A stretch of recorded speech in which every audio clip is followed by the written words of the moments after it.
তাই মূর্খ ছাত্র তোরা তো লজ্জা শরম করে না? লাগাতার হরতাল দিতে হবে, ধর্মঘট দিতে হবে, ওইসব অবরোধ খবরোধ দিয়ে হবে না।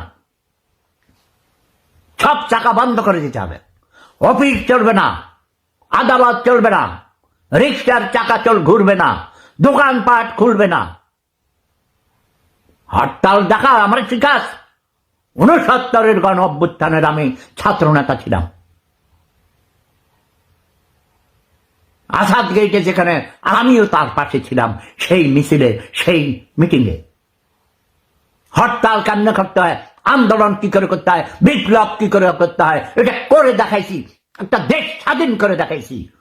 তোরা নির্লজ্জ বেহা ছাত্রলীগ করো, ছাত্র দল করো, ফকির নির্ভরা গরিব। ছাত্রলীগের এক ছেলেরা ফরিদপুরের 200 কোটি টাকা নাকি, 200 না 2000 কোটি টাকার মালিক।